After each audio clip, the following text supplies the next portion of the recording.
Alhamdulillah kita panjatkan puji dan syukur kepada Allah yang mana hari ini kita bertemu kembali di dalam bertolabul ilmi di dalam wadah KGBN, di mana di hari ketiga bulan suci Ramadan ini mudah-mudahan teman-teman semua guru hebat selalu dalam keadaan sehat walafiat. Gimana teman-teman? Masih semangat berpuasanya di hari ketiga? Bu, semangat ya. Ya, semoga semuanya dalam keadaan sehat walafiat. Hari ini kita malam ini baru saja menyelesaikan salah satu sunnah di bulan Ramadan itu sholat tarawih. Mudah-mudahan teman-teman sudah segar karena baru saja berbuka, kemudian sudah sholat, jadi bertambah semangat untuk menuntut ilmu. Perkenalkan, saya Nur Aini, cukup dipanggil Ibu Aini, bertindak selaku moderator pada malam hari ini untuk sama-sama kita belajar dengan dua orang narasumber yang sangat hebat. Pertama-tama saya akan sedikit berpantun ria untuk mencairkan suasana biar tidak kaku ya teman-teman ya. Pantunnya bunyinya begini. Bangun subuh di pagi buta. Cakep. Untuk bersiap pergi ke sekolah. Cakep. Ramadan kembali mengunjungi kita. Untuk sahabat semoga berkah. Amin. Cakep. Iya, teman-teman. Adapun susunan acara, yang pertama adalah pembukaan, kemudian dilanjutkan dengan menyanyikan lagu Indonesia Raya, selanjutnya akan ada sambutan dari Ketua KGBN Bogor, yaitu Kak Aldi Dawan, dan kita masuk ke acara inti, yaitu pemaparan dari dua orang narasumber yang sangat hebat dan kita nanti-nanti. Kemudian akan ada sesi tanya-jawab, selama kurang lebih 10 menit untuk 3 orang penanya, dan nanti akan ditutup dengan sesi foto dan penutupan. Nah, itulah rangkaian acara yang insya Allah akan kita lalui satu persatu. Untuk itu, marilah sama-sama kita melanjutkan ke acara berikutnya, menyanyikan lagu Indonesia Raya. Silakan.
Dilanjutkan dengan lagu Mars KGBN ya Kak ya?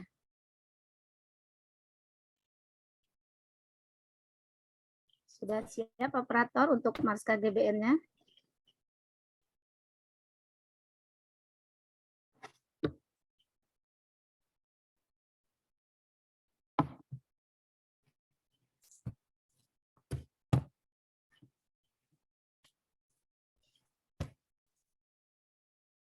Oke, terima kasih teman-teman.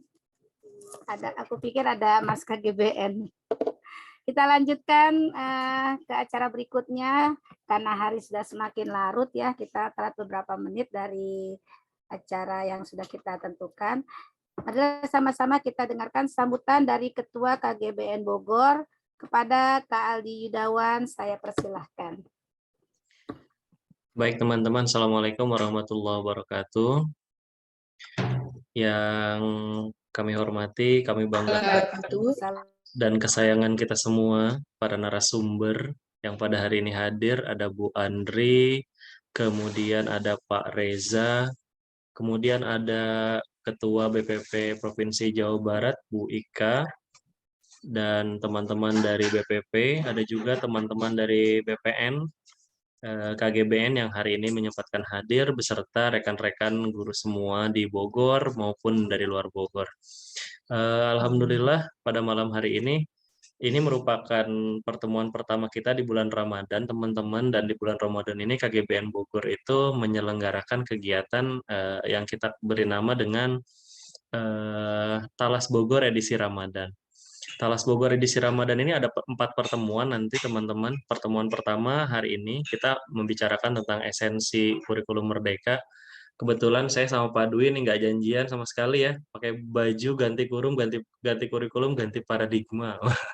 Nah kadang-kadang kalau kita ngomongin kurikulum, kita masih Putus ya Kak ya, paradigma mungkin sinyal lama. kali ya Kak. Halo? Halo, bisa dicek? Terus nanti yang kedua ada apa namanya? Ada pembelajaran proyek, yang ketiga nanti ada pembelajaran bermakna, baru nanti yang keempat kita ada pameran karya teman-teman. Nah, selamat mengikuti hingga nanti ada pameran karya. Nyambung? Kak, ada suaranya Kak. Lanjutkan. Iya, pasti sama-sama tahu lah ya habis hujan barusan. Dan kalau di sini masih hujan dan masih petir teman-teman. Jadi apa namanya? Saya lanjutkan tadi. Jadi ada 4 pertemuan. Satu pertemuan yang hari ini esensi kurikulum merdeka. Kemudian minggu depan ada lagi pertemuan untuk membahas detail tentang apa namanya pembelajaran nanti itu proyek sampai nanti P5 dan lain sebagainya. Kemudian nanti yang ketiga ada pembelajaran bermakna dan yang keempat ada perayaan belajar atau pameran karya atau baraya kita namanya. Nah, terima kasih kepada narasumber yang bisa hadir dan teman-teman. Selamat belajar dan tetap bergembira dalam belajar karena dengan belajarlah kita bisa terus tumbuh dan berkembang. Terima kasih. Assalamualaikum warahmatullahi wabarakatuh. Waalaikumsalam warahmatullahi Waalaikumsalam wabarakatuh. warahmatullahi wabarakatuh. Terima kasih atas sambutannya Kak Aldi. Di saya malah Kak Aldi hanya ada suaranya, gambarnya nggak ada ini. Oke teman-teman sekalian, rasanya udah nggak sabar lagi ya. Kita ingin tahu apa sih esensi dari kurikulum Merdeka Belajar ini. Sebelumnya selamat datang kepada Ibu Indri Febriandrini dan juga Kak Reza dan juga teman-teman guru hebat lainnya. Sebelum narasumber pertama yang akan memaparkan materinya malam hari ini, kami memberikan durasi selama 20 menit per narasumber. Jadi nanti masing-masing 20 menit dari narasumber yang pertama, lanjut kepada narasumber kedua, kemudian nanti akan dilanjutkan dengan sesi tanya jawab. Teman-teman sekalian, marilah sama-sama kita mendengarkan pemaparan dari Ibu Febriandini. Sebelumnya saya akan memperkenalkan CV beliau. Ya, terima kasih Kak Dwi. Beliau nama Ibu Febriandrini, bertugas di Sekolah Lazuardi Al-Falah Klaten. Karirnya saat ini sebagai Wakil Direksi Lazuardi Al-Falah Klaten, Instruktur Program Guru Penggerak, Penggerak KGBN Depok dan Klaten, Ketua Bidang Hubungan Luar Negeri KGBN, Google Educator Group Klaten, kemudian Google Certified Innovator and Trainer, National Geographic Certified Educator, dan penulis ATP dan MA Matematika fase A dan D. Wow, luar biasa sekali. Tanpa berpanjang kalam, saya persilakan kepada Ibu Febriandrini untuk memaparkan materinya. Silakan Ibu.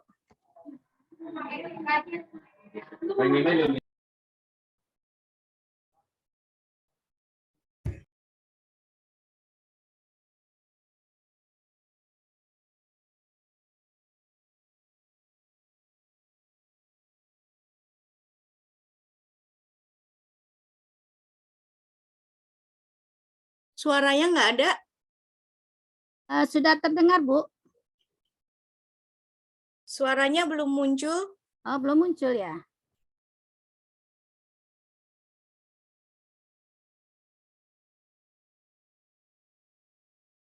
Coba diulang lagi, Bu. Ibu-ibu bersuara, diulang lagi. Tes. Tes, suaraku udah muncul? Sudah, Bu. Sudah. Oke. Siap. Oke, siap. Maaf ya, Bu. Cuaca Bogor hari ini. Bukan. Ini kayaknya di sayanya ini. Karena gitu ya. tenang aja, Bu. Oke. Ya, teman-teman, saya cuma dikasih waktu 20 menit ya. Oke, hopefully saya bisa menjelaskan dengan 20 menit dengan cepat. Izin saya share screen sebentar. Ini saya memberikan ada sedikit kita bicara terkait dengan esensi kurikulum merdeka. Saya dikasih amanah dari Bapak Ketua dari KGBN Bogor untuk kemarin saya tanya esensi kurikulum merdeka ini mau bahas apa, saya diminta untuk bahas apa, dan ternyata menurut beliau saya diminta untuk membahas terkait dengan P5. Oke. Di sini saya ingin coba berbagi praktik baik terkait dengan bagaimana kami mencoba mendesain P5, dan di sini nanti kita coba saya jelaskan dulu, nanti kalau memang ada yang masih belum paham, kita bisa lanjutkan di sesi diskusi gitu ya. Oke, saya coba share screen. Oke. Nah,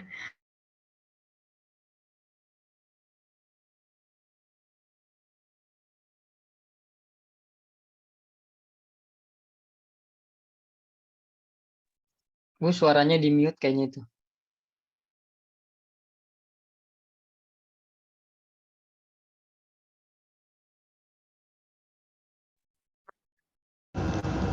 Oke, kalau begini suara saya masuk lagi? Ada, Bu. Oke, ya siap. Mohon maaf ini pakai PWA jadi agak ribet. Saya tetap pakai Chromebook ya.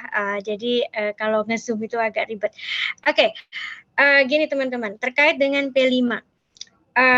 Saya melihat bahwa kebanyakan dari teman-teman yang sudah melaksanakan P5 itu ternyata lebih berfokus pada produknya daripada mengamati sejauh mana muridnya ini sudah mencapai target dari capaian P5 yang sudah ditetapkan gitu ya.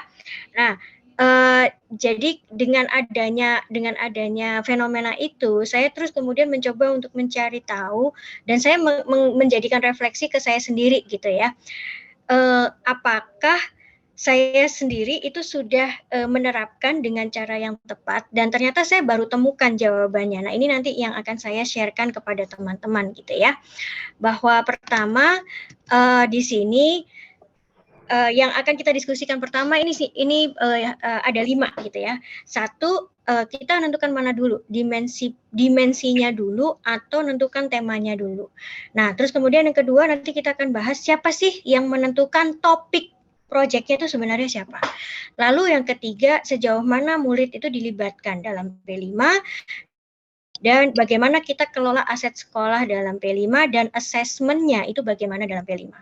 Nah, terus kemudian kita ternyata jawabannya adalah pada saat kita mendesain P5, kebanyakan teman-teman itu start itu justru dari temanya. Kita pilih, saya pengen semester ini kewirausahaan, misal begitu ya.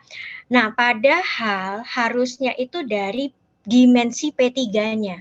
Jadi apa nih dalam dimensi profil pelajar Pancasila, ada 6 kan profil pelajar Pancasila, itu yang mau kita kembangkan. Nah, bagaimana kita menentukan dimensi mana yang mau dikembangkan? Ternyata harus melihatnya dari 3 ini. 1, visi sekolahnya apa? 2, profil muridnya sekarang bagaimana? Dan yang ketiga, ternyata sekarang kita ada dibantu dengan raport pendidikan dari setiap sekolah, yang mana di situ ternyata ada rekomendasi dari profil yang ingin kita dimensi yang ingin kita kembangkan. Jadi contoh di sekolah kami itu yang SD dan SMP itu punya bisa punya dimensi yang berbeda yang ingin dikembangkan karena sesuai dengan raport profilnya. Terus kemudian bisa jadi profil murid dengan profil murid yang berbeda, dimensi yang ingin dikembangkan pun berbeda, gitu ya. Nah, terus setelah menentukan dimensinya, ternyata saya terus harus menentukan elemen dan subelemennya, kemudian cek capaian P5-nya sesuai fasenya. Nah, itu yang ada di tabel-tabel itu, teman-teman. Nanti saya tunjukkan ya. Lalu kemudian kita ubah jadi indikatornya. Apa sih yang akan kita minta dari anak-anak? Lalu diferensiasi sesuai profilnya seperti apa, gitu ya.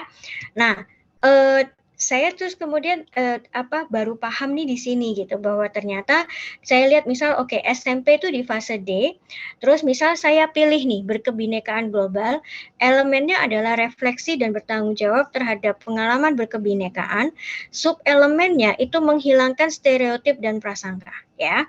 Capaiannya ini tuh persis di kolom D ya, yang di kolom fase D di dimensi ini, elemen ini dan subelemen ini itu ada mengkonfirmasi dan mengklarifikasi, menunjukkan sikap menolak stereotip serta prasangka tentang gambaran identitas kelompok dan suku bangsa. Sorry, ini indikatornya saya ternyata lupa menuliskan kembali.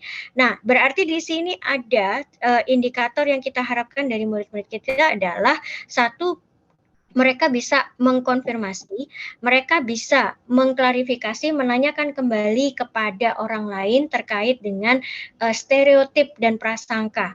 Jadi kayak misalnya nih, saya orang Jawa, saya orang Jawa, kamu orang misal Batak, misal gitu. Stereotip orang Jawa itu seperti apa sih? Stereotip orang Batak itu seperti apa sih? Nah, itu kita bisa mereka bisa mengkonfirmasi, saling menanyakan gitu ya, dan menunjukkan generalisasi bahwa kalau kamu orang Jawa itu pasti kamu begini. Nah, itu kita itu capaiannya itu ke situ, gitu ya. Nah, setelah kita paham seperti ini, dan ini kenapa kita pilih ini? Karena ternyata di tempat kita itu masih ada anak-anak misalnya yang memang mereka suka mengejek gitu ya, suka mengejek teman-temannya, oh Jawa lu, nah bisa gitu ya, oh kamu dari mana, nah kayak gitu. Itu jadi akhirnya kita coba untuk membuat ini menjadi salah satu yang kita tekankan di dalam sekolah, kita hilangkan stereotip dan prasangka karena kita berasal dari satu bangsa gitu ya. Nah, terus kemudian dari sini baru kita terjemahkan menjadi berbagai indikatornya, gitu ya. Menjadi berbagai indikatornya yang berarti misal, oh kalau anak ini kita ngambilnya dari KKO dari Bloom ya, taksonomi, bahwa di sini sebenarnya murid itu bisa melihat kalau tadi dia diminta mengklarifikasi, mengkonfirmasi, dan kemudian menolak stereotipe itu, dia wujudkan dalam bentuk apa? Oh, kalau misalnya anaknya dia ternyata memiliki keterbatasan, dia tidak mungkin untuk menciptakan sesuatu karena dia berkebutuhan khusus misal. Tapi dia intinya paham, bisa mengkonfirmasi, menanyakan gitu ya. Dan ini berarti dia hanya bisa melakukan itu, ya nggak apa-apa, berarti itu dia sudah memenuhi kriterianya. Atau dia hanya bisa menggambarkan emosi dan reaksi seseorang saat dicecar terkait stereotip dan prasangka misal.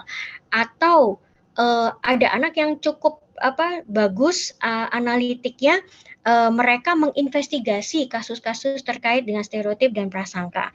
Terus kemudian mengevaluasi, mengkritisi pendapat di media yang mengandung stereotip dan prasangka, gitu ya.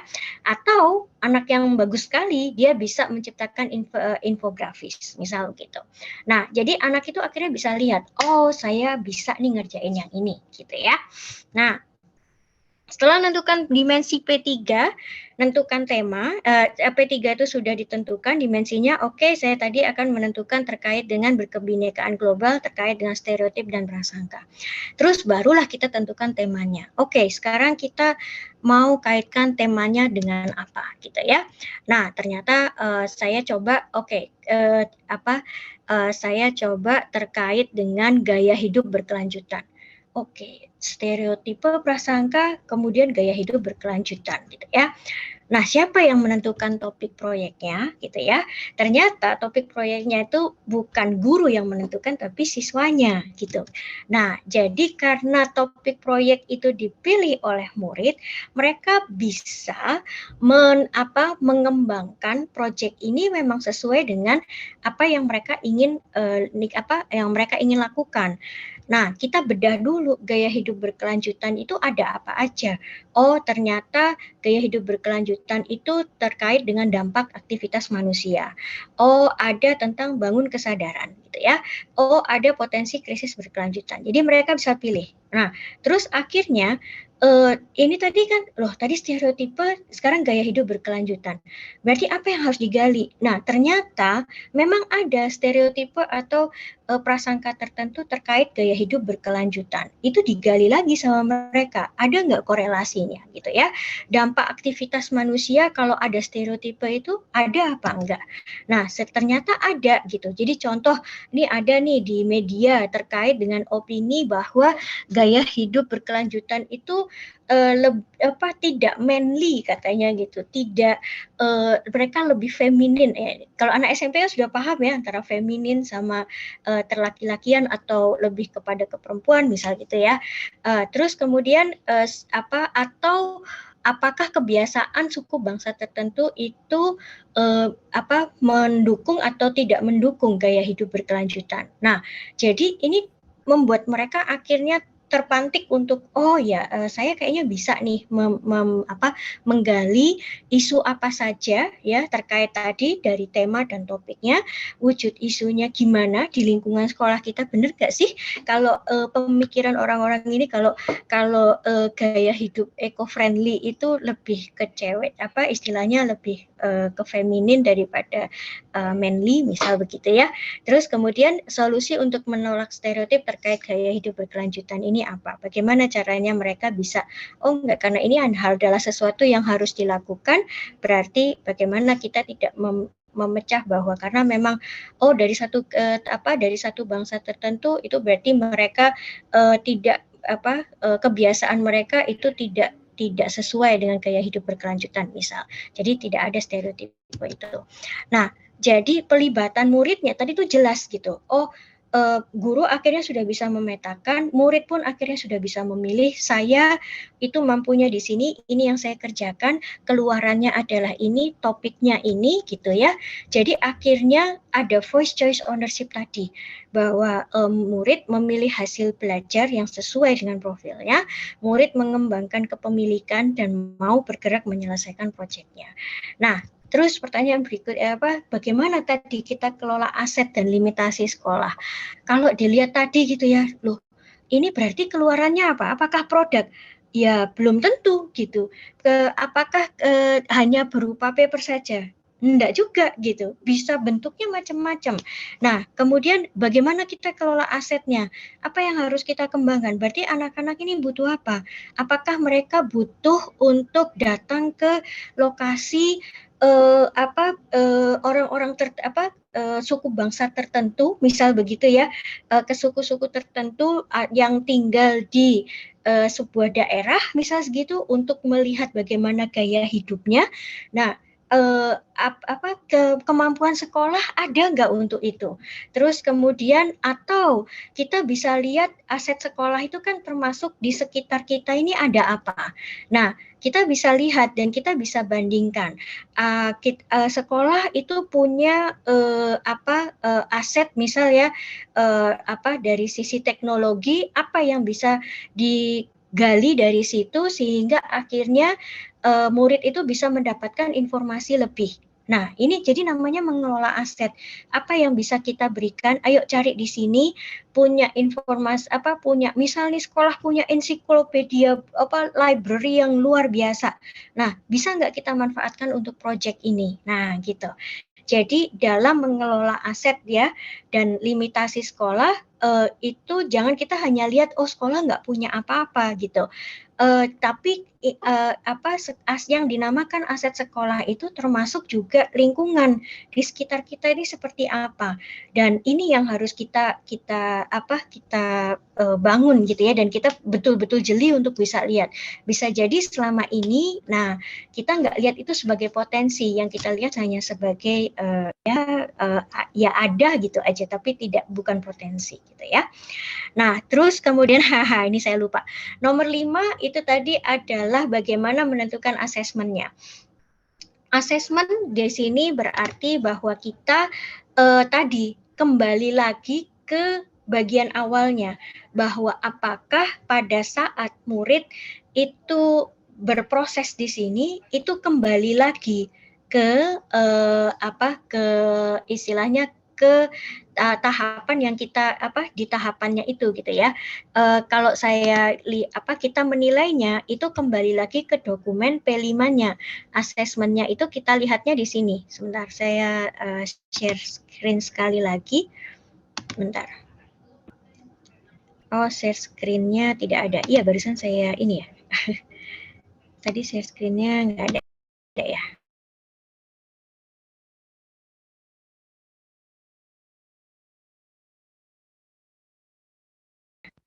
Oke, nah jadi halo ibu-ibu yang baru datang. Jadi ini di fase D, moga-moga kelihatan ya screen sharingnya. Dan di sini kalau kita lihat ya, saya besarkan dulu. Nah ini, apakah anak memang betul bisa mengkonfirmasi ya, mengklarifikasi. Jadi ini tadi capaiannya, atau dia baru hanya sekedar mengkonfirmasi dan mengklarifikasi stereotip yang terkait yang dimilikinya tentang orang atau kelompok di sekitarnya gitu ya, dan mendapatkan pemahaman yang lebih baik ya. Jadi bedanya sama yang ini, yang sebelumnya sama yang ini. Jadi kalau yang 3 ini tuh kan berarti dia sudah bisa mendapatkan gambarannya. Tapi sebelumnya ya itu berarti dia baru mendapatkan pemahaman. Saya baru paham kalau ini berbeda. Tapi kalau yang tidak sama sekali, itu berarti dia hanya dia hanya bisa mengidentifikasi tapi tidak paham pengaruhnya. Jadi kalau yang sebelumnya dia mengidentifikasi tapi dia paham pengaruhnya, terus kemudian dia mengidentifikasi ada stereotip, paham pengaruhnya dan menolak karena pengaruhnya itu ternyata bisa membuat kita akhirnya tidak mencapai tujuan kita, yaitu gaya hidup berkelanjutan. Dan kemudian yang terakhir, dia bisa mengkritik gitu ya, berarti dia sangat bagus sekali untuk itu. Oke, itu dulu berarti yang saya bagikan esensi dari kurikulum Merdeka terkait dengan proyek pelajar Pancasila, yang berarti bahwa kita itu harus start dari membedah dulu dimensi dan elemennya, dan nanti kita bisa diskusikan dengan setelah pembicara yang setelahnya. Saya kembalikan lagi ke moderator. Terima kasih. Terima kasih Bu Indri. Wow, pemaparannya luar biasa sekali nih teman-teman. Oke, sebelum kita lanjut, sekedar mengingatkan nih teman-teman, nanti ada link presensi yang harus diisi oleh semua peserta. Nanti akan di-share di chat room ya oleh Ibu Nur Hasanah. Oke, nanti kita langsung ke narasumber yang kedua ya Bu ya. Nanti untuk pertanyaan, nanti digabung dengan narasumber yang kedua. Oke, terima kasih Bu Indri. Selanjutnya kita akan lanjut ke narasumber yang kedua, yaitu Bapak Muhammad Reza Ernanda. Wow, guru muda sekolah dasar yang bersemangat, banyak akal, kreatif, dan inovatif dengan pengalaman mengajar, dengan mengajar kelas kurang lebih 5 tahun. Seorang guru yang antusias, yang siap akan tantangan dan siap menerapkan dan menantang. Dan dengan gaya belajar yang berbeda. Orangnya mudah sekali. Latar belakang pendidikannya dari 2001 dari TK sampai menyelesaikan S1-nya di Universitas Pakuan, S1 FKIP PGSD. Pengalaman mengajar 2018 dia bertugas di SD Negeri Papandayan Kota Bogor. Selanjutnya 2019 di SD Negeri Ciberem 1 Kota Bogor sampai dengan saat ini. Pengalaman bekerja selain menjadi guru, Pak Reza ini juga pernah bekerja di percetakan Oke Print sebagai operator desain dan wedding organizer sebagai fotografer. Wah, lumayan banget ini ya pengalaman bekerjanya. Lumayan bagus. Pengalaman organisasi 2019 masuk kelompok kerja guru atau KKG di kelas 5, gugus 6 sebagai anggota, 2010 sebagai guru honorer Kota Bogor, kemudian sebagai sekretaris di tim persiapan sekolah penggerak. Dan saat ini beliau bertugas di SDN Ciberem 1 Kota Bogor sebagai sekretaris. Keahliannya desain multimedia, manajemen kelas, fotografer dan videografer, Microsoft Office, wah banyak sekali. Sepertinya nggak sabar lagi nih, ya. Kita ingin sekali mendengarkan pemaparan Pak Reza ini. Kepada Pak Reza, Bu Aini persilakan. Cek 1, 2, 3. Punten, ada suaranya? Ada Kak. Ada. Terima kasih Ibu Nur Aini. Ya. Jelas, Pak Reza jelas. Ini karena waktunya terbatas, jadi saya langsung mohon izin share screen ya.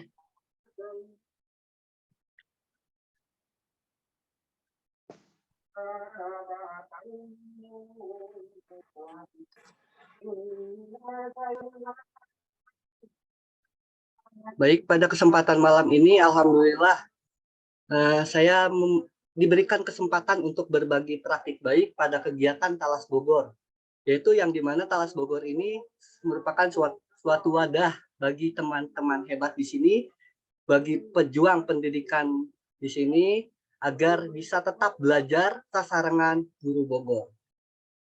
Di sini saya akan berbagi praktik baik mengenai tentang penerapan pembelajaran diferensiasi pada materi makanan sehat di tema 3.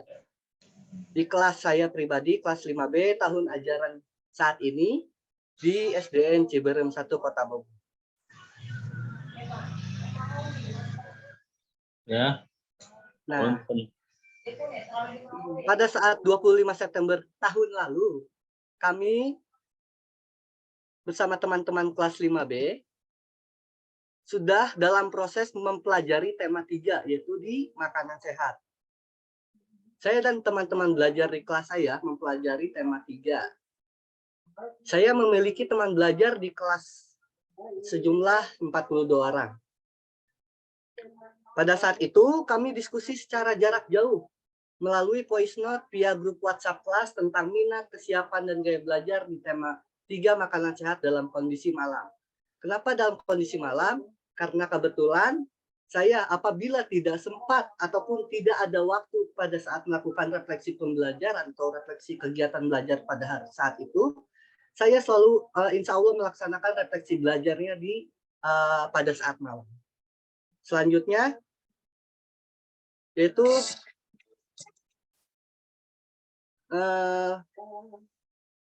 pada diskusi tersebut, inilah cuplikan dokumentasinya ataupun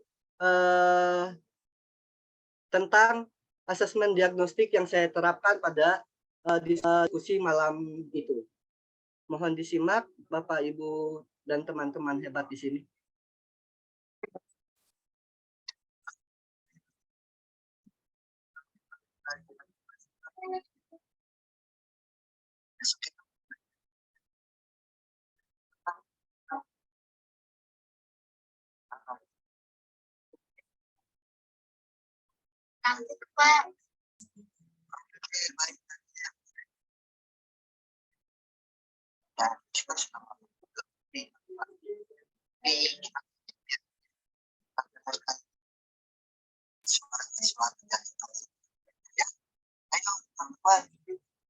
suarakan pendapat kalian.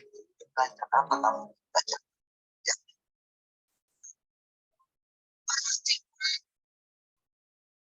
Kita boleh kita pelatih kita semua juga di dalam ini. Terus sekarang kita pelatih apa nih?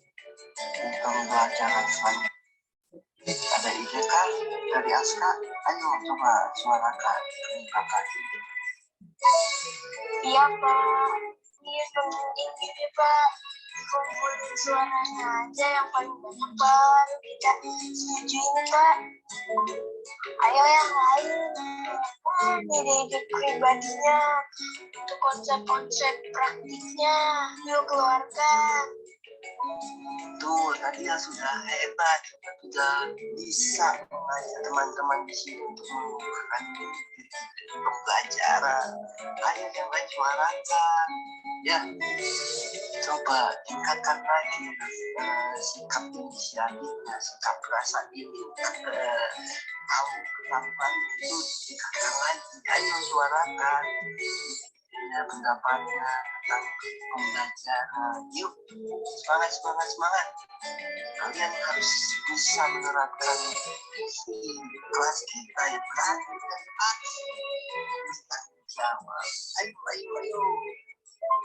Ayo yang lain, bagaimana praktik atau mau belajar yang mana? Kalau aku praktik kalau mau sih praktik ya, karena kan juga kita udah lama gak praktik. Gimana kalau praktik banyak kelapa dan santan? Tapi kalau aku tahu praktik memasak Pak. Boleh juga memasukkan lama tidak praktik. Jadi teman-teman besok kita mau belajar yang lainnya. Nah, ada dua ini. Ada dikasihkan Bapak tangkap ada dua. Yang satu kata Aska, buat dia santan kelapa. Wah, Bapak penasaran juga ini caranya seperti apa. Wah, Facebook juga. Ternyata kan orang juga mesti harus kita belajar. Nah, yang kedua ini masih Sakina. Coba kita baik ya. Kita semangat kita dimakan. Pak, masak bareng-bareng apa sih namanya? Belanja deh Pak. Teman semangat semuanya biar besok insya Allah kita praktik. Benar kata Sakira Pak, menurut praktik memasak. Buah aja simpel. Ya Pak, pada yang praktik memasak Pak, aku setuju praktik memasak. Nah, kalau yang memilih praktik nih, ayo munculkan ide-idenya. Praktik tentang apa yang berkaitan dengan tema kita yang sedang kita pelajari. Tema kita itu tentang makanan sehat. Ayo, ide apa nih yang dapat dipraktikkan di materi makanan sehat? Ayo. Aska, tidak semua makanan atau minuman itu sehat. Jadi kita bukan namanya makanan sehat. Jadi kita masak makanan sehat, bukan es buah. Tentu es buahnya sehat. Iya tuh betul. Sakira, tapi ide Aska juga itu bagus juga. Ya, itu ide Aska juga bagus, tapi Sakira bagus lah bisa memberikan pendapat sendiri. Ya mungkin maksud Sakira belum tentu buahnya bisa sehat. Kalau buahnya lagi busuk atau enggak musim, kita gimana mau itu sehat, ya kan?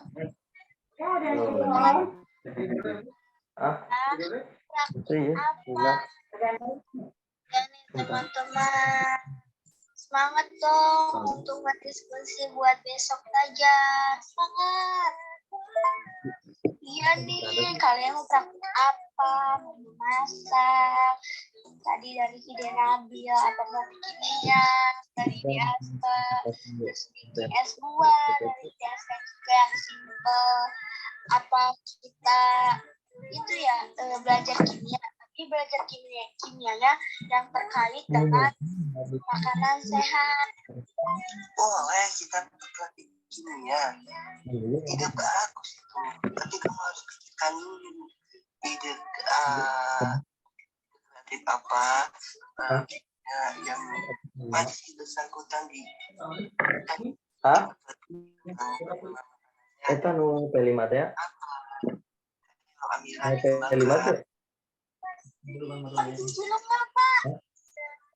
Fitri ya, kamu cari tahu dulu cilung itu sehat atau tidak. Kan kita temanya makanan sehat. Sambut aja mesinnya gitu ya. Ayo yang lain. Suaranya keluarkan. Dan cuma segini aja yang aktif. Yuk, yang lain. Tapi keren juga kan dengan Fitria menyebutkan buat cilung aja Pak. Kalian jadi jadi cari tahu kan itu ayo cilung itu sehat apa enggak. Di situ kan kalian langsung belajar, langsung cari informasi cilung itu sehat apa tidak. Bagus Fitria. Jadi membuat teman-teman langsung googling gitu kan. Cilung sehat atau tidak. Gitu.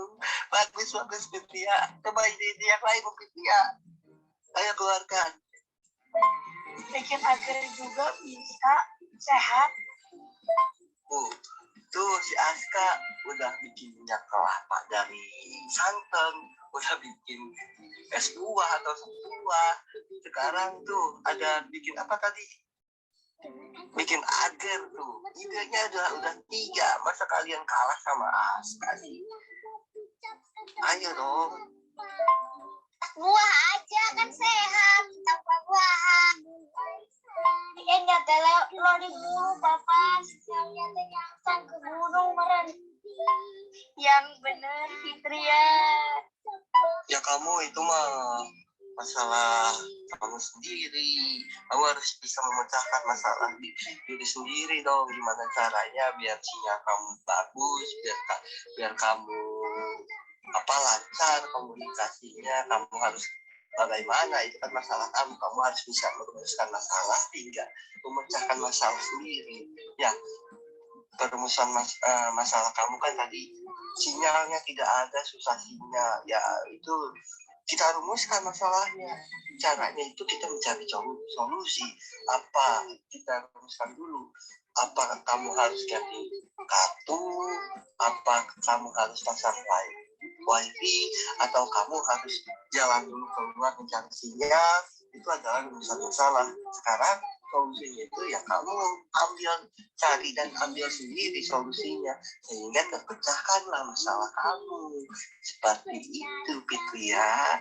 Jangan menyalahkan dulu tidak salah, dulu tidak bisa berbuat salah. Yang ada kita yang selalu menyalahkan dulu, ya kan? Roti goreng isinya sayuran gimana? Atau enggak kita bikin burger Pak? Gimana kalau kita buat roti susu kedelai Pak? Bubur kacang hijau, bubur susu.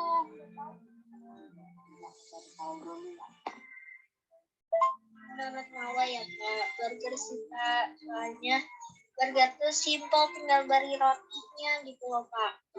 Terus isinya dalam-dalamnya tuh sayur-sayuran. Yang aja Pak, enak Pak. Kebab Pak, donat isi madu, bubur ayam.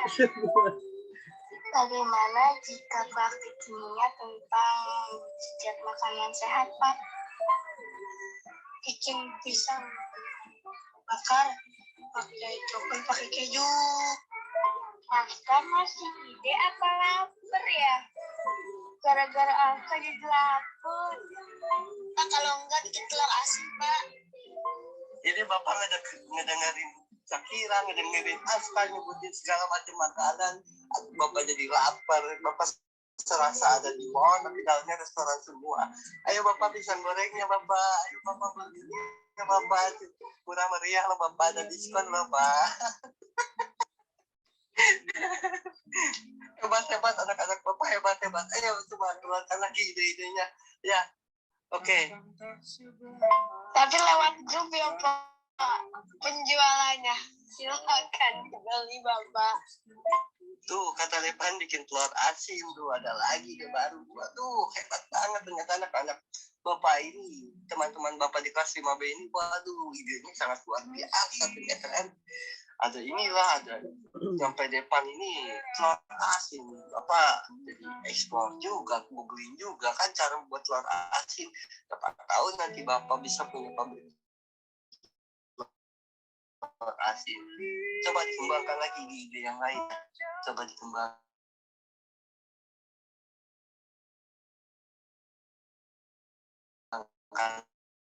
lagi. Ayo. Bagaimana Pak? Disamping aja tuh Pak kacang hijau, apalagi kalau dimakannya pas hujan banget enak tuh Pak. Amira kayaknya lapar deh. Kita kalau mau setujunya dengan terakhir memasak Pak. Praktik memasak aja, tapi masakannya yang ini praktik nari tentang makanan sehat apa? Ini Radisti baru muncul tiba-tiba langsung praktik praktik apa yang kita akan lakukan, kita laksanakan, kita terapkan di kelas itu yang menyangkut kepada makanan sehat. Ya, nanti itu ide dan pelajaran SPBT ya. Nanti ada waktu baru. Ayo kita ikut dulu nih diskusi tentang praktik apa yang kita terapkan di tema ini tentang makanan sehat. Ya Pak, praktik masak aja yang gampang. Ya sih Pak, praktik masak aja Pak.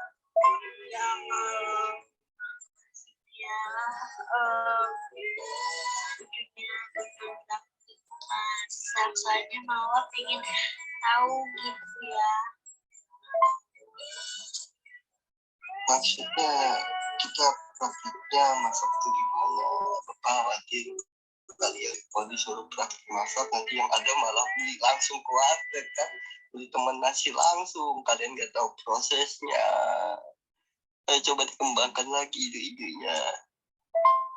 Cari di Google ya Pak, nggak usah ribet-ribet. Fitria, kali ini gitu lagi ngumpulin buat ide-ide, buat cari di Google atau cari di Google juga gitu dari tadi semuanya juga nyari di Google gampang. Iya betul tuh Fitria, kalau cari di Google juga dari tadi kita nggak bakal rame nih grup. Iya tuh Pipit tuh nggak konsen, kalau kita dari tadi nyari di Google mah grup ini nggak bakalan rame sama sekali. Pipit, yang benar tuh. Jadi teman-teman mau gimana nih? Mau praktik apa? Tolong direspon. Kesian yang udah VM lama-lama nggak dijawab. Ya Allah. Kak, gimana kalau praktek masaknya per kelompok, satu kelompok gitu Pak. Nanti dapat giliran untuk video call sama Bapak. Biar nggak beli di warteg. Kalau beli di warteg enak atuh Pak. Dianya nggak masak. Ah mantap tuh ide Amira. Ya bener, satu kelompok. Nanti tuh di video kan Pak. Yo yang lain masa nggak muncul sih? Yang lainnya udah lumayan muncul, sekarang yang lainnya lagi. Nanti dituin lah di kelas, ditanya satu persatu loh. Kalian ada ide apa? Ya dong teman-teman, respon harus kompak. Bapak kemana nih? Hilang Bapak. Ini teh udah malam. Besok aja diskusinya lanjutin lagi. Sekarang tidur dulu. Oke. Kita akhiri dulu diskusi malam ini ya. Luar biasa sekali ide-ide kalian ini ya, yang sudah merespon voice note Bapak. Ya, sudah membaca, mendengarkan ide-ide kreatif teman-teman di sini. Kita upload dulu untuk kita semua ya.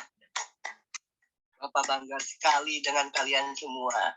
Hebat anak-anak Bapak ini. Ya, teman-teman Bapak ini. Oke, kita akhiri saja dulu ya diskusi hari ini. Kita lanjut besok, kita diskusikan secara langsung ya. Terima kasih yang telah mengungkapkan ide-ide kreatifnya. Besok kita bahas lebih lanjut. Nah, ya. Ini sudah waktunya istirahat. Kalian juga harus dijaga pola tidurnya, dijaga pola makan sehatnya, dijaga pola hidup sehatnya ya. Jangan begadang ya.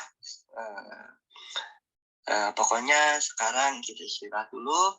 Selamat istirahat teman-teman kelas 5B yang sangat Bapak banggakan ya. Oke, segitu saja diskusi malam ini. Terima kasih sekali lagi, kita berikan aplaus. Wassalamualaikum warahmatullahi wabarakatuh.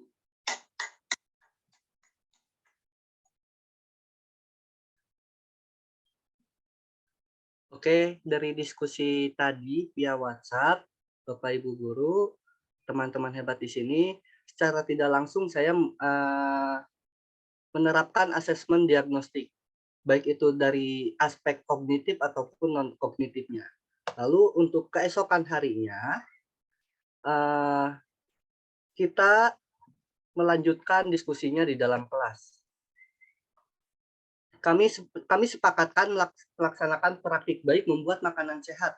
Selanjutnya, yang saya lakukan adalah saya mencoba meminta kepada teman-teman di kelas saya untuk membuat kelompok belajar yang akan melaksanakan praktik baik tersebut, yaitu praktik memasak atau membuat makanan sehat. Diskusi masih terus berlanjut sampai hampir mayoritas teman-teman di kelas 5B mengeluarkan ide-ide dalam pengelompokan pembentukan kelompok belajar tersebut. Ada yang usul 5 orang saja Pak per kelompoknya. Ada yang ingin mengelompokkan kelompok belajarnya sesuai gender, laki-laki, laki-laki, perempuan, perempuan. Dan ada pun yang ingin sesuai dengan teman dekatnya. Biasanya nih di tingkat SD itu masih terjadi geng-gengan sesuai dengan teman dekatnya. Lalu dari berbagai macam ide pengelompokan kelompok belajar tersebut, ada teman yang bernama Nabia yang ikut diskusi juga semalam itu mengusulkan bahwa pengelompokan kelompok belajarnya itu menjadi satu baris saja Pak, dari depan sampai belakang. Nah, di dalam satu baris itu dibagi menjadi 2 lagi Pak. Kelompok dibagi menjadi 2 kelompok Pak. Kelompok 1 untuk mencari bahan makanan sehatnya, dan kelompok 2 nanti ditugaskan untuk eksekutor atau menyajikan makanan sehatnya Pak, dari bahan makanan yang sudah disediakan atau dibeli atau disiapkan oleh kelompok pertama. Dari diskusi pembentukan kelompok tersebut, kita sepakat untuk menggunakan ide kreatif dari Nabila, dan saya pun memberikan langkah-langkah praktik baik dalam kerja kelompok. Nah, lalu selanjutnya, dari diskusi-diskusi kemarin, dari perencanaan praktik baik yang telah direncanakan oleh kita semua di kelas 5B, terciptalah sebuah tantangan. Nah, tantangan itu adalah sebuah keluh kesah dari beberapa orang tua kelas 5B tentang seringnya kerja kelompok dengan berbagai macam alasan terkait praktik baik yang akan dilakukan. Nah, kita sebagai tenaga pendidik ataupun pejuang pendidikan jangan pernah kalah sebelum perang. Kita hadapi tantangan dengan senyuman. Nah, tantangan tersebut kita lakukan aksi dalam penyelesaiannya. Keesokan harinya, saya mengajak diskusi kembali secara langsung untuk mendengarkan keluh kesah terhadap pembelajaran di kelas 5B. Dari diskusi yang telah terjadi, Maka kita mencari cara bagaimana pembelajaran tema makanan sehat ini, praktik baik membuat makanan sehat ini tetap berjalan sesuai minat Anda kelas 5B. Nah, dari diskusi aksi dalam menghadapi sebuah tantangan tersebut, terdapat kesepakatan bahwa yaitu menggantikan pembelajarannya atau praktik baiknya yang tadinya kelompok menjadi per individu. Nah, ternyata setelah digantikan dari kelompok ke individu, alhamdulillah orang tua responnya baik, amat baik, sangat amat baik. Karena kalau kerja kelompok itu biasanya yang kerjanya satu, kelompoknya itu hanya mengikut saja sebagai kelompok. Nah, ketika dirubah menjadi individu, nah itu antusias dukungan dari orang tua itu sangat amat baik. Nah, lalu inilah aksi dokumentasi aksi dari teman-teman kelas 5B. Nah, setelah itu saya meminta teman-teman di kelas 5B untuk mencari tahu informasi makanan sehat dengan gaya belajarnya masing-masing. Ada yang searching dari Google, ada yang langsung datang ke warung menjual sayuran, ada yang datang ke minimarket. Nah, yang datang ke warung, dia langsung menanyakan kepada ibu warungnya, "Ibu, mau beli bahan makanan sehat, Bu? Kamu mau buat makanan sehat apa? Kira-kira apa ya, Bu?" Nah, disitulah terjadi sebuah penukaran informasi. Nah, si anak ini mendapatkan sebuah informasi dari ibu warung tersebut. Nah, dari lalu selanjutnya yang googling. Googling itu mereka mempersiapkan dulu nih, mencari tahu dulu apa saja makanan sehat dan bahan apa aja yang termasuk kategori makanan sehat. Nah, setelah itu mereka mencarilah makanan bahan-bahan tersebut yang telah di-googlingnya. Lalu yang terakhir, ke minimarket. Nah, yang ke minimarket itu mereka hanya mengandalkan dari sebuah packaging ataupun kemasan produk bahan makanan sehat tersebut. Ada yang membeli roti itu, membeli selai, terus membeli susu di minimarket. Lalu selanjutnya setelah mendapatkan bahan makanan sehatnya, lalu mereka mengeksekusinya sehingga akhir pembuatannya dan nanti makanan sehat tersebut dibawa ke sekolah untuk dipresentasikan. Nah, pembelajaran yang saya dapatkan dari praktik baik ini yaitu saya sebagai teman belajar merasa pentingnya kita memetakan pemetaan kesiapan belajar dalam setiap pembelajaran agar kita bisa melakukan diferensiasi dalam pembelajaran apapun. Baik itu diferensiasi berdasarkan pandangan guru ataupun pandangan peserta didik. Teman-teman di kelas 5B telah melaksanakan dan mendapatkan ilmu pengetahuan dari berbagai macam sumber, dari warung, minimarket, googling. Mereka pun telah tahu secara tidak langsung, mereka muncul kesadaran bahwa belajar itu bisa di mana saja, siapapun adalah guru, dimanapun adalah sekolah. Dari kisah inilah saya merasa bahwa teman-teman kelas 5B telah sedikit paham tentang peran guru pada kurikulum Merdeka Belajar. Lalu pembelajaran selanjutnya yang sangat amat saya bisa petik, yang saya amat bisa dapatkan yaitu saya berkesan bahwa teman-teman kelas 5B bisa membuktikan kepada orang tuanya, kepada gurunya, kepada teman-temannya bahwa mereka bisa menerapkan kemandirian dalam pembelajaran dan kemandirian terhadap cara. Nah, ini merupakan ini cuplikan dokumentasi produk. Ini ada prosesnya. Proses sampai memasaknya ditemani sama orang tuanya di dinding.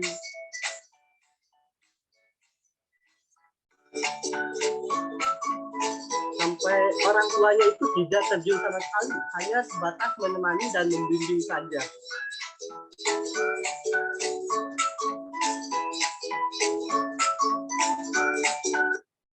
Nah, itu adalah sebuah dokumentasi prosesnya. Dan ini adalah hasil ataupun produk yang dibuatnya, yang akan dipresentasikan kepada teman-teman. Assalamualaikum warahmatullahi wabarakatuh, teman-teman. Waalaikumsalam warahmatullahi Perkenalkan, nama saya Mawar Saida. Saya ingin bercerita tentang membuat makanan sehat. Nah, pertama-tama aku baru membeli telur. Kamu diskusi dulu nggak sama Mama? Diskusi. Nah, diskusi apa?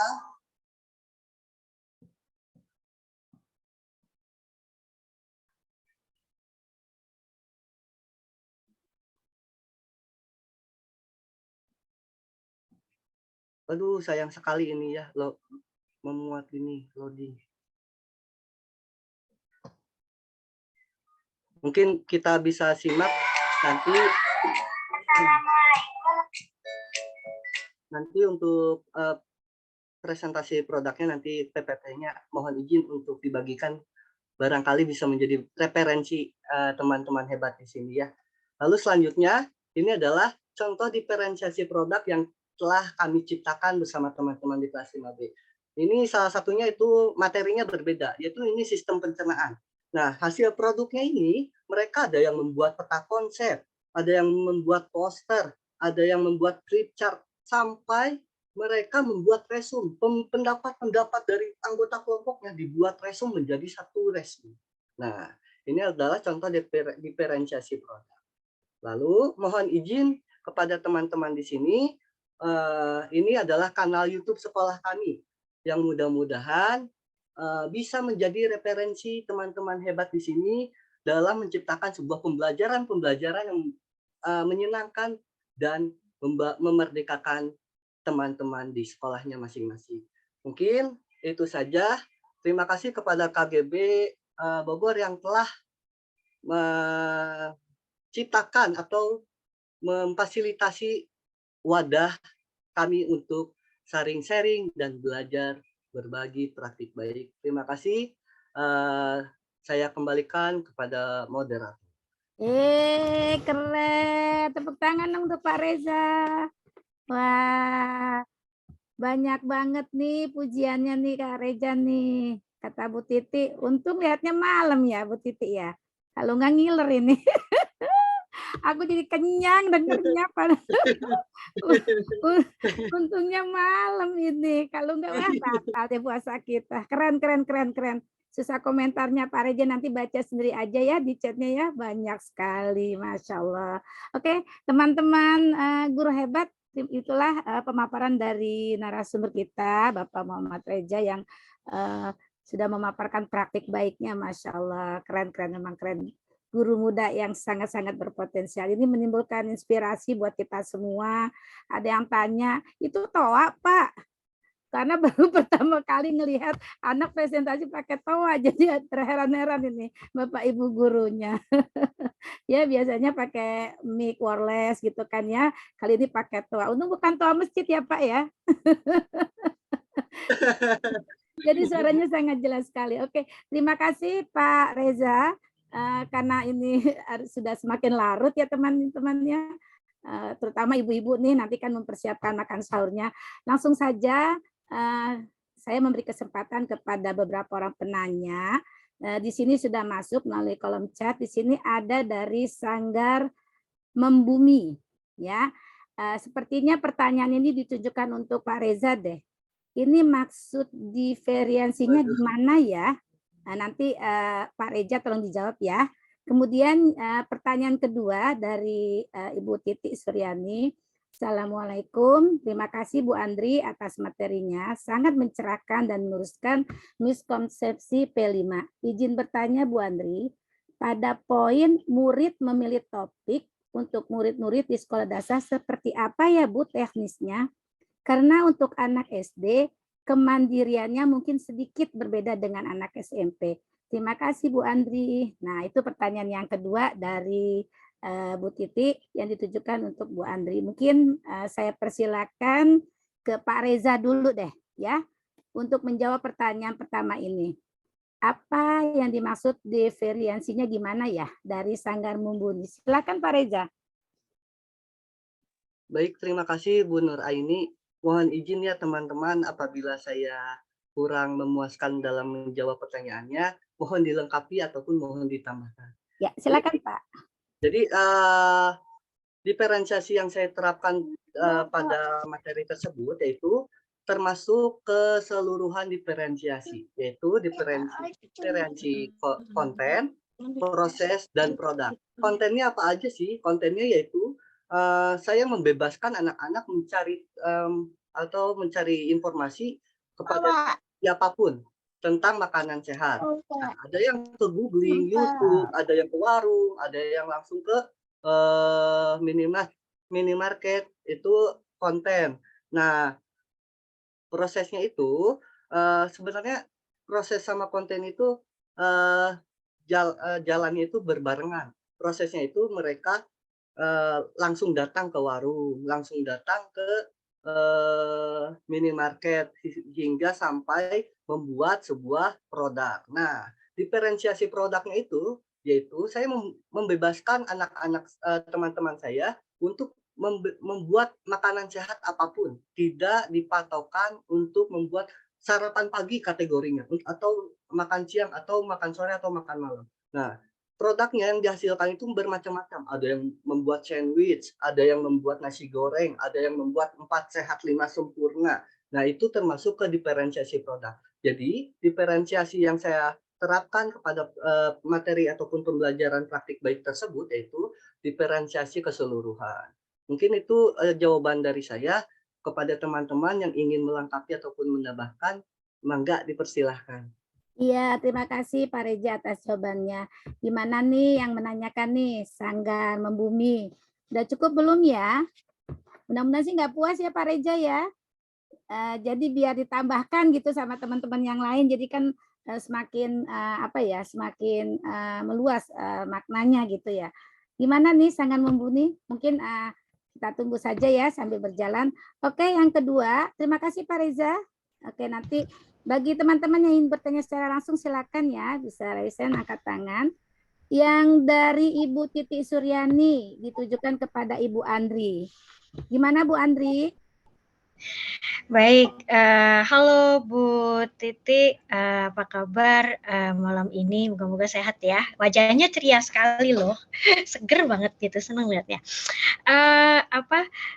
Terkait kalau murid memilih topik gitu tadi ya, terkait dengan itu saya bisa kasih tipsnya begini Bu. Satu, Ibu harus paham betul dulu kata kunci dari setiap tema gitu ya. Kata kunci dari setiap temanya itu apa dan bisa di breakdown ke topik apa saja, misal begitu. Nah, terus kemudian kayak tadi ya, gaya hidup berkelanjutan itu topiknya kan ada 3. Nah, setelah itu kalau memang murid-muridnya belum terbiasa untuk memilih gitu ya, saya nggak ngelihatnya sebagai anak SD Bu, bahkan yang SMP sekalipun itu kadang masih gitu ya, dan mereka masih belum berani untuk memilih. Jadi biasanya kita pancing dengan pertanyaan pemantik atau saya putarkan video terkait dengan isu tersebut yang ada saat ini gitu ya, yang ini mereka juga paham, dan kadang itu sesimpel apakah mereka kan anak SD terutama itu juga suka lihat TV atau bahkan mungkin mereka tahu dari TikTok, mungkin kalau ada akses ke TikTok ataupun Instagram gitu ya. Nah, sehingga dari situ nanti mereka akan paham, kita akan menggali terkait dengan ini. Nah, sehingga akhirnya dia udah kita bisa gali dari mereka apa sih yang mereka sudah tahu, dan kemudian kira-kira kita bisa kembangkannya ke arah mana. Di sini topik yang ini sih menurut pengalaman kami ya, saya memang ngajarnya di SMP, tapi di murid-murid kami yang SD di sekolah kami kan dari kelompok bermain sampai kelompok bermain sampai SMP.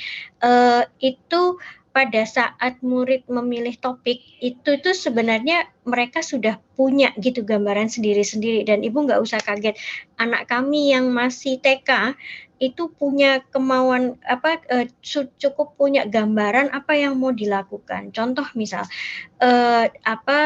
temanya TK itu kan salah satunya misal terkait dengan aku cinta Indonesia misal gitu ya. kita dalam gambaran kita ke cinta Indonesia itu pasti terkait dengan apa keberagaman kita, apa adat, budaya, pakaian daerah dan segala macam. Tapi anak ini tuh kemarin dia bilang, aku mau bahas tentang kucing. Kok kucing? Iya, kucing. Di Indonesia itu banyak kucing katanya. Jadi ya sudah, oke. Jadi kamu mau bahas tentang kucing? Ya, aku mau tentang kucing. Dan dia kumpulkan semua kucing menurut dia di Indonesia tuh ada di Indonesia, kata dia gitu. Oke. Dan apa yang dikatakan maksudnya terus dia kumpulkan gambar-gambarnya, dia cerita satu-satu dan dia hafal ini tuh kucing ini kucing itu, kucing dia itu yang model yang tipenya begini gitu ya. Tapi kita nggak bisa bilang kalau itu bukan masa cinta Indonesia tapi kok kucing gitu. Tapi dia bilang ya ini kan ada di Indonesia, ini ada di negara kita. Ya betul gitu ya. Nah jadi pada saat gitu ya. Kalau perempuan nanti gedenya bakal jadi Catwoman kayaknya. Jadi istilahnya dia sudah punya gambaran gitu secara jelas bahwa ini saya tuh mau bicara tentang ini. Kalau saya mau bicara tentang Indonesia, saya mau bicara tentang ini. Nah, jadi kalau tadi gitu ya kita hanya menggaitkan tentang tentang topik temanya gitu. Temanya kita bicara tentang Indonesia. Tapi ternyata anak punya gambaran sendiri gitu. Apa yang mereka ingin ceritakan terkait dengan Indonesia. Dan ini dia kalau tidak salah dia masih TKA. Gitu ya, saya lupa TKA atau TKB, saya TKA karena kakaknya tuh di TKB. Jadi dan dia sangat ini sekali pada saat dia pameran karya ditunjukkanlah itu gambar-gambar kucingnya itu dan dia presentasi Bapak Ibu. Bayangkan anak TKA itu dia bisa jelaskan dengan luas sekali. Oh iya, aku belajar tentang ini, aku semua dijelaskan dan akhirnya kita bisa lihat bagaimana dia secara otomatis dengan keinginannya sendiri gitu ya mau untuk menggali, mau untuk mempresentasi dan percaya tingginya luar biasa. Oke, cuma gitu deh. Jadi jangan khawatir Ibu, kalaupun belum bisa bukan berarti tidak akan bisa seterusnya, tapi kita bisa pantik dengan apa yang kamu tahu, yang kamu pahami apa, pernah dengar ini atau tidak, pernah lihat ini ditunjukkan, pernah tahu seperti ini, nah sehingga akhirnya mereka punya wawasan lebih baik lagi. Kurang lebih gitu. Saya kembalikan lagi ke Bu Nur Aini. Silakan Bu. Oke, terima kasih Bu Andri. Gimana Bu Titi? Masih adakah yang mengganjal? Oh, sudah mengangkat jempol berarti sudah oke. Ternyata bisa untuk jenjang apa saja ya Bu ya. Penjelasannya sangat lugas, sangat jelas. Oke, mungkin ada teman-teman yang ingin bertanya lagi, satu orang penanya. Saya persilahkan. Masih ada? Oke. Kalau demikian ya, mungkin cuma 2 orang pertanyaan. Nanti jikalaupun nanti terbesit Di pertanyaan. kolom chat ada tuh Bu Aini. Oh, juga. ada ya? Yang mana ya? Oke. Dari Macan. Hah? Coba. Atas nama Macan, Kak. Bunda. Dibacain ya. Bacain aja sama Kak Dwi deh. Pak Reza, adakah hambatan ketika proses pembelajaran tadi? Apabila ada, bisa di-share berikut solusinya. Terima kasih. Itu pertanyaannya. Oh iya. Iya silakan Pak Reza, ada hambatannya enggak? Hambatannya kayaknya harga sembakonya mahal ya di warungnya. Benar itu. Benar. Silakan Kak Reza. Ya, baik. Mohon izin menjawab pertanyaan dari teman Macan ya. Macan apa Maca ya? Kalau Maca enak banget itu. Nah, jadi pertanyaan itu adakah hambatan ketika proses pembelajaran tadi itu dilaksanakan? Yaitu tadi hambatannya itu merupakan yang saya tulis di tantangan. Nah, ketika saya menerapkan praktik baiknya secara berkelompok, saya diserang orang tua. Ini kelas 5B, kebanyakan praktik banget sih.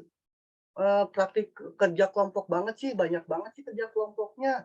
Nah, di situ itu menjadi sebuah hambatan agar terlaksananya suatu pembelajaran atau suatu praktik baik untuk teman-teman di kelas saya. Nah, tentunya hambatan itu akan selalu kita lalui, akan selalu kita hadapi di setiap pembelajaran apapun. Maka dari itu, kepada teman-teman di sini, janganlah pernah menyerah sebelum berperang. Insya Allah di mana ada hambatan, pasti ketika kita solusi, bicarakan baik-baik ada solusinya ataupun ada cara penyelesaiannya. Nah, cara penyelesaian hambatan tadi, saya ajak diskusi bersama anak-anak ya dan orang tuanya, gimana ini?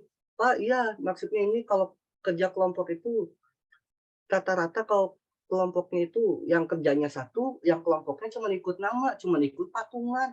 Ya udah kalau gitu, Mama, saya rubah aja jadi individu gimana? Ya udah mending individu aja, nilainya nanti juga jelas gitu kan. Nilainya juga terlihat jelas dan hasilnya pun akan memuaskan dan efeknya pun dampaknya pun akan sangat memuaskan juga terhadap masing-masing individu. Nah, di situ saya agak sedikit aneh ya. Kenapa di kelompok bermaksudnya untuk meringankan biaya praktik baik, tapi kok orang tua di sini lebih senangnya per individu. Nah, itulah hambatan dan cara menyelesaikan hambatannya. Mungkin itu saya jawaban dari saya.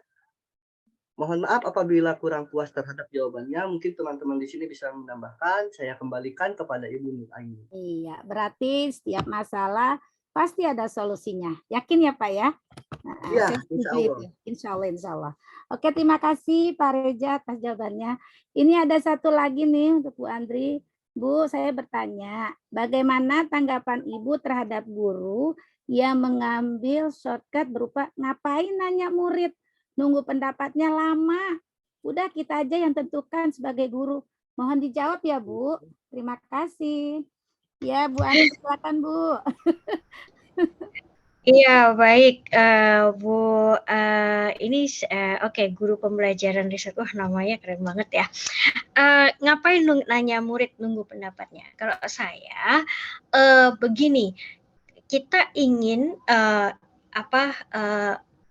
dalam gambaran kita pingin punya murid yang mandiri, kita pingin punya murid yang memiliki pendapat dan istilahnya selalu pada saat mereka sudah besar baru kita bilang, kok kamu nggak mau tidak mau bicara, kok ditanya kok diam saja, kenapa kalau kamu tidak suka kenapa tidak sampaikan saja, misal gitu ya. Nah, ini karena kebiasaan ya ini tadi kita tidak melihat proses, kita tidak sabar dengan prosesnya. Bapak Ibu, memang awalnya itu susah. Kenapa? Karena murid ya, apalagi kalau saya kan ngajar SMP. Kalau ngajar SMP bayangkan selama dari TK sampai SMP itu guru-gurunya seperti ini, nggak mau memberikan kesempatan kepada murid-muridnya untuk berpendapat karena semua ditentukan oleh guru. Nah, sehingga akhirnya pada saat ketemu saya, mereka sama sekali tidak mau bicara. Mereka sama sekali ya sudahlah, toh apapun yang saya katakan nanti akan gurunya juga yang memutuskan mau seperti apa gitu ya. Nah, sehingga prosesnya memang lama dan itu sebabnya kenapa P5 itu dikerjakannya juga cukup panjang gitu. Harus ada harus ada istilahnya perencanaan yang cukup matang gitu ya. Nah, yang hambatan ketika proses, boleh saya tambahkan sedikit terkait tantangan atau hambatan? Oke, saya kurang paham yang nanti monggo ya Bu kalau mau disampaikan. Jadi di sini kalau memang murid itu belum terbiasa berpendapat. Tadi murid-muridnya Pak Reza tuh luar biasa loh. Karena kenapa? Karena Pak Rezanya gitu ya, itu membuka diri terhadap pendapat. Mau misalnya ditunggu lama kok nggak ngomong-ngomong gitu ya. Sama Pak Reza itu ditungguin sampai pokoknya ngomong. Pertama kali siapa yang bicara, nah itulah yang akhirnya disautin gitu ya, istilahnya begitu. Jadi kita sebagai guru itu memang harus terbiasa untuk mencoba membuat mereka dulu yang bicara. Kita bahkan saya suka bilang, iya aku tunggu, silahkan diskusi, kalau misalnya gitu ya, kalau kamu butuh diskusi, silahkan diskusi, aku tunggu sampai akhirnya kamu memang betul-betul tahu apa yang akan kamu lakukan, kamu mau mengambil topik apa yang mau kamu dalami dan segala macamnya. Mereka tuh sebenarnya udah punya gambaran Bapak Ibu, cuman karena keseringan orang dewasa di sekitarnya itu yang mengambil alih, mereka tidak istilahnya tidak mau menunggu gitu karena kurang sabar itu tadi. Jadi pendapat saya mohon untuk guru bisa menunggu gitu prosesnya, karena dan itu tidak akan selamanya kok. Kalau mereka tahu bahwa gurunya itu menerima pendapatnya, gurunya akan berusaha mengakomodirnya, dia pasti akan secara terus itu mereka pasti akan bicara gitu. Moga-moga bisa membantu ya. Saya kembalikan lagi ke Bu Nur Aini. Oke, terima kasih Bu Andri. Jadi harus sabar ya Bu ya, kuncinya ya. Iya. Oke, ini ada dari Bu Iin nih. Boleh saya tambahkan sedikit? Boleh Bu Iin terkait tantangan atau hambatan ketika proses KBM berjalan. Silakan Bu Iin.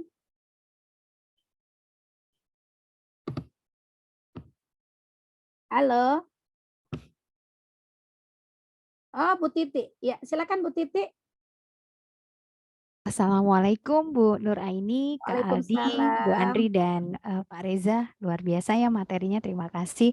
Tapi saya boleh ya izin tanya ya Bu Nur Aini ya? Oh, boleh, silakan Bu Titi. Saya menunjukkan pertanyaan ini kepada Pak Reza. Pak Reza, saya tadi tertarik sekali sepintas Pak Reza tadi sempat memberikan dokumentasi foto bahwa ada produk di mana anak-anak itu mencatat hasil resume yang didapatkan dari temannya sendiri. Nah, ini keren sekali ya. Luar biasa anak-anaknya Pak Reza. Boleh ceritakan sedikit nggak Pak, gambarannya seperti apa ini? Barangkali mungkin bisa diadopsi oleh kami nih guru-guru yang, wah ternyata bisa ya. Anak-anak itu berpendapat kemudian dibikin resume yang cantik. Itu seperti apa? Terima kasih Pak Reza. Ya, langsung aja Pak Reza dijawab pertanyaan Bu Titi. Bu Nur Aini, mohon izin itu Bu Iin ingin menambahkan. Oh, Bu Iin. Mana Bu Iin? Oh ya. Silakan Bu Iin. Bu Iin dulu baru kemudian Pak Reza. Mangga Bu Iin. Silakan jika ingin menambahkan. Halo Bu Iin.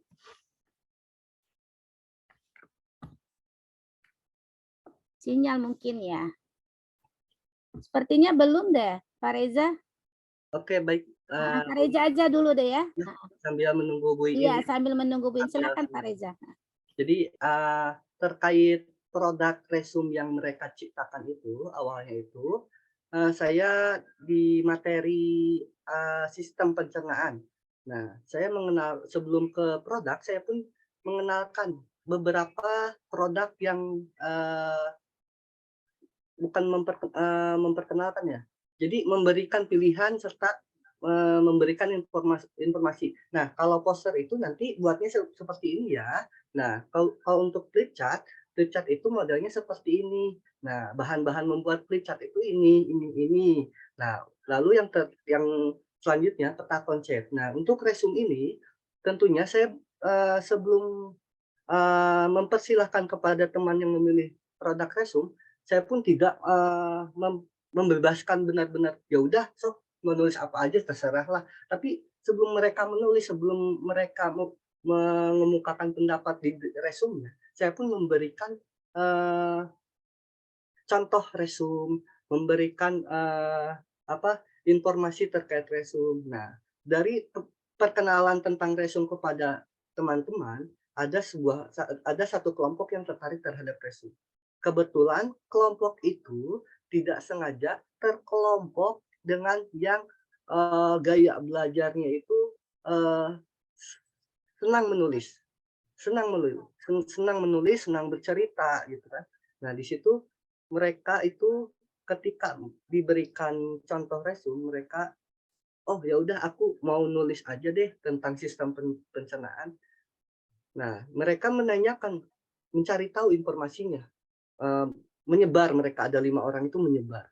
Yang satu googling, yang satu ke guru-guru, yang satu ke teman-temannya, yang satu berpikir menurut pendapatnya, dan yang satu lagi mengajak keempat teman-temannya untuk menciptakan sebuah gagasan ataupun sebuah kesimpulan. Nah, dari kinerja kelompok mereka tersebut, dari keempat sumber yang mereka sebar itu, mereka berdiskusi lagi di dalam kelompoknya, yaitu sehingga terciptalah sebuah tulisan-tulisan tentang resume yang berkaitan dengan materi sistem pencernaan. Mungkin itu jawabannya dari saya, Bu Titik. Mohon izin apabila tidak puas, mohon dimaafkan. Saya kembalikan ke Bu Nur Aini.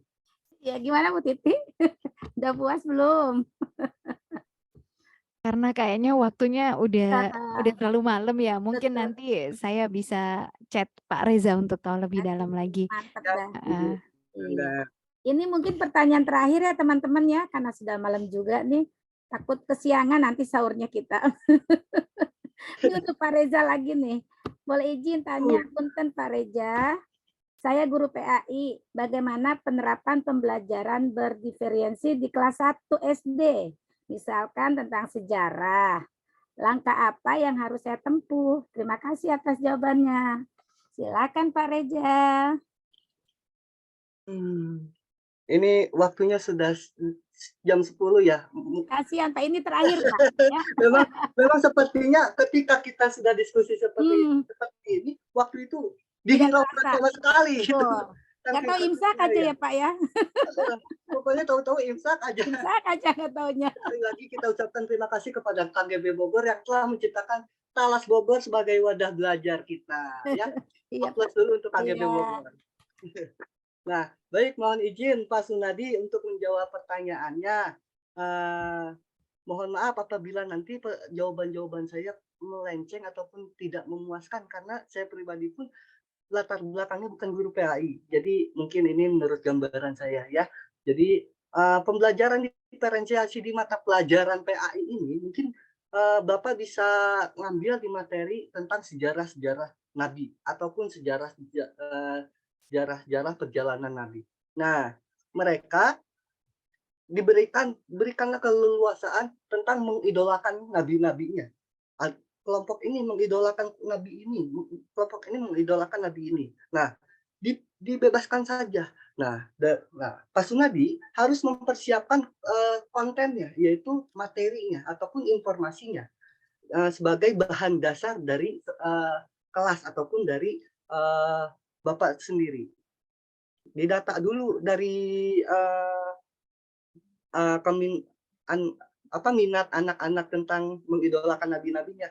Misalnya ada 5 nabi. Nah, Pak Sunadi ini harus mempunyai informasi ataupun materi ke 5 nabi ini sebagai bahan dasar aja untuk acuan mereka lebih lanjut keluar nantinya. Keluar itu maksudnya gimana, Pak? Nah, nanti keluarnya itu nanti ada yang ke googling, ada yang ke guru di rumahnya, ada yang ke orang tuanya, ada pun ke kakaknya ataupun ke teman kakak kelasnya. Nah, seperti itu. Nah, dari diferensi konten itu, mereka mendapatkan berbagai macam referensi materi ataupun referensi informasi. Nah, prosesnya itu ya mereka pada saat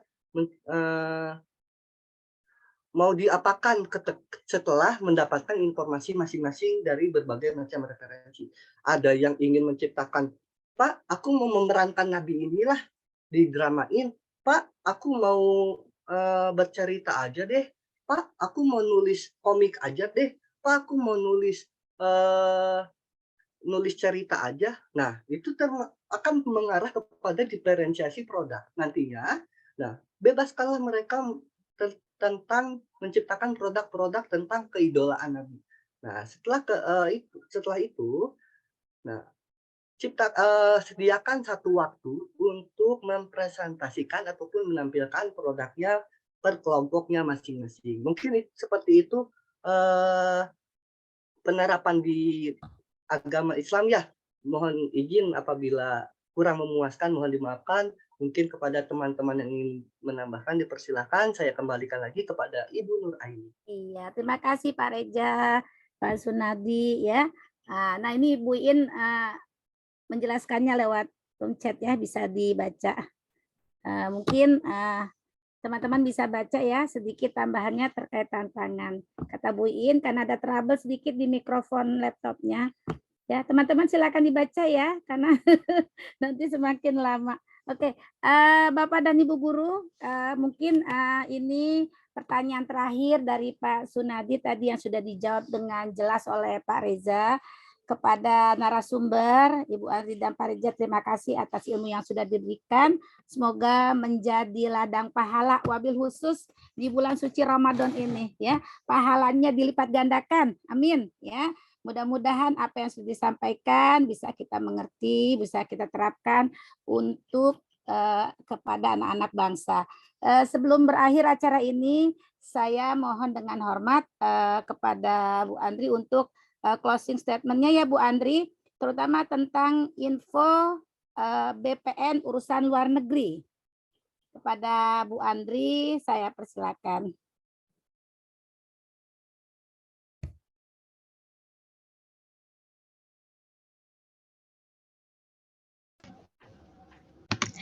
Ya, mohon maaf, tadi sempat agak sedikit trouble.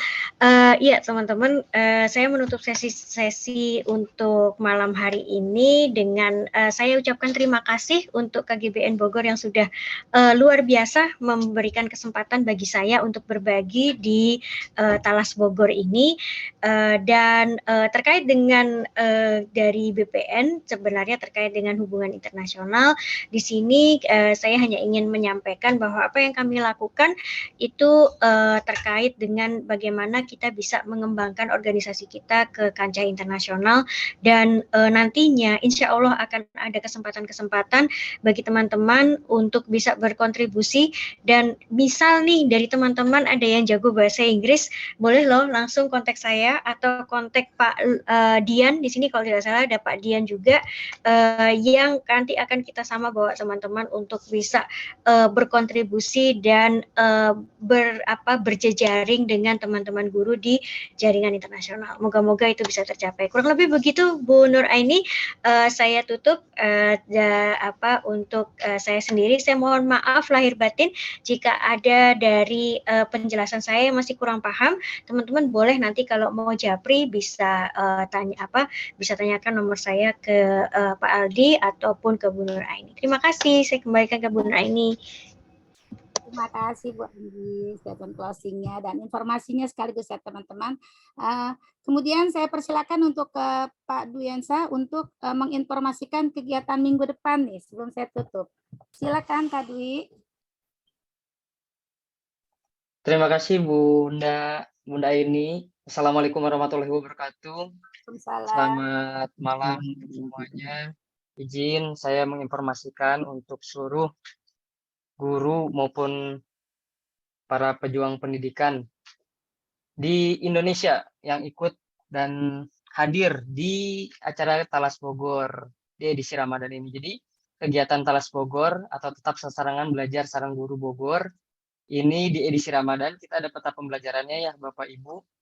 Kita mulai, jadi diilustrasikan seperti perjalanan. Kita mulai dari stasiunnya pembahasannya mengenai esensi kurikulum merdeka, lalu di minggu depan kita akan ada pembelajaran proyek tanggal 1 April. Untuk waktunya karena ini tetap di edisi Ramadan setelah Tarawih 20.30 sampai dengan 21.30 di dalam jadwalnya. Walaupun kali ini kita agak sedikit lewat ya, waktunya sampai dengan pukul 22.09. Nah, Ibu Bapak, setelah pembelajaran proyek nanti akan ada pembahasan pembelajaran bermakna, baru nanti diakhiri dengan adanya belajar bareng mengenai pameran karya yang akan dilaksanakan secara luring kalau barayanya. Nah, kalau topik-topik yang akan kita pelajari bersama-sama dilaksanakan secara daring pada aplikasi Zoom Meeting. Jadi, minggu depan ditunggu kehadirannya pada topik pembelajaran proyek. Kita sama-sama belajar, Ibu Bapak, pada pukul 20.30 sampai dengan 21.30. Siapa narasumbernya? Tentunya narasumbernya kita rahasiakan dulu sampai nantinya flyernya disebar. Tentunya orang-orangnya adalah orang-orang yang luar biasa, yang kita bisa belajar banyak kepada beliau-beliau yang nantinya hadir. Seperti hari ini ada Bu Andri, dan juga Pak Reza yang luar biasa. Terima kasih Bunda. Saya kembalikan lagi kepada Bunda. Terima kasih. Oh iya Bun, satu lagi Bun. Oh iya. Lupa Silakan. ini. Jangan lupa di follow Instagram KGBN Bogor. Ini nih, jangan lupa ya teman-teman. Oke, terima kasih. Oke, hampir aja lupa. Terima kasih Kak Dwi ya yang sudah memberikan informasi. Ini ada yang bertanya sama saya, ini kayak sinetron ya Bun, berseri, sambung menyambung. Aku bilang iya, mirip. Jadi kalau tidak mengikuti kelanjutannya kurang seru. Jadinya nanti terpotong di tengah jalan jadi tambah penasaran. Bukan begitu ya Pak ya? Oke, alhamdulillahirabbil alamin, satu persatu acara hari ini dengan dua orang narasumber yang sangat hebat baru saja selesai. Kita diberikan oleh ilmu oleh Ibu Andri dan Pak Reza yang sungguh luar biasa. Mudah-mudahan bukan hanya sekedar teori tapi bisa kita praktekkan di tempat tugas kita masing-masing. Teman-teman sekalian, terima kasih yang sudah hadir, menyempatkan diri dan meluangkan waktunya di tengah kesibukan di bulan suci Ramadan, sehabis qiyamul lail, habis sholat taraweh, istirahat tapi sambil belajar luar biasa. Mudah-mudahan kita semua selalu diberikan kesehatan oleh Allah. Sebelum kita tutup dan sesi foto bersama, saya akan membacakan sebuah pantun penutup. Ibu Haji pergi mengaji. Cakep. Bawa bingkisan. Saya akhiri acara hari ini. Terima kasih. Semoga acaranya berkesan. Asik. Amin ya rabbal Mantap. Terima kasih Bu Saya Nur. sebagai moderator malam ini mohon Foto dulu teman-teman. ya, pintu maaf Ada yang foto sebesar-besarnya. bersama gitu. Saya akhiri dengan ucapan billahi taufiq wal hidayah. Wassalamualaikum warahmatullahi wabarakatuh. Waalaikumsalam. Foto-foto dulu nih teman-teman, jangan dulu Ya, live ya. aduh yang foto ya. Dikasih aba-aba ya Kak ya. Ya, Iya. teman-teman siap. Pak Freddy gimana? Aba-aba. Oke, saya buka kamera semua. 1, 2, 3. Sekali lagi. 1, 2, 3. Iya. Terima kasih. Pak Trisno, Bu Ika, teman-teman ketua Ya, KGBN makasih, Jawa Pak Barat, Hadi, terima kasih Bu Ani. teman-teman Pak lain, Trisno, terima terima kasih Bu kasih, Pak Andri, Trisno. Pak Reza, terima kasih semuanya sudah Terima hadir kasih. ya. Oke Senang. semuanya, sehat-sehat. Sampai jumpa minggu depan Bu Andri, teman-teman. iya. Selamat melanjutkan puasa. Ibadah puasa. Sehat semuanya. Terima kasih Bu Nur. Terima kasih.